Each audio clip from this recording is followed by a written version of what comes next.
All right, one of the things I want to talk about real quick are some of the things that you might be doing that are unnecessarily contributing to chronically elevating cortisol. Now, one of the things a lot of people are doing, they're trying to get too lean. Now, it's not being lean that's the problem, it's what you do to get lean. A lot of people go low calorie. Now, the more energy you are forced to mobilize, the greater the cortisol response. You'll be forced to mobilize that energy because you're not providing your body with that energy when you go low calorie. Another thing people are doing, they're going low carb. Now, when you go low carb, you're going low insulin, lower IGF-1, and lower anabolism because of that. It'll be very difficult to build muscle or maintain it, and you might actually lose muscle if you do that. Now, if you're gonna go low carb, to avoid looking flat, be sure to increase fats and possibly include electrolytes like sodium and potassium.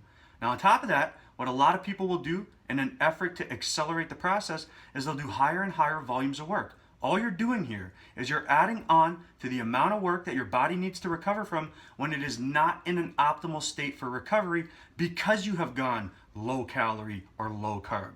Now, any or all of these things can contribute to depleted glycogen stores, and depleted glycogen stores act as a signal to put the body into a catabolic state. Now, you can counter some of the negative side effects like AMPK, protein breakdown, myostatin expression by consuming carbs or just eating in general, because eating in itself is anabolic. A surplus will activate mTOR. However, eating is also anabolic to fat stores, so you got to be careful with that as well.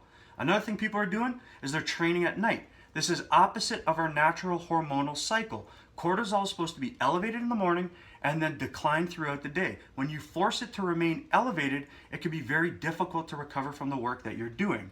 Now, since cortisol is the stress hormone, any type of stress contributes to elevations in cortisol. So when you combine stress with training at night and going low calorie or low carb and doing higher volumes of work, it becomes nearly impossible to recover optimally from the work that you're doing. So it's important to understand this stuff because it can really shape the way you do what you do depending on why you're doing it in the first place. In the next video, I'll talk about signs to look for so you know if you're sensitive to overproducing cortisol.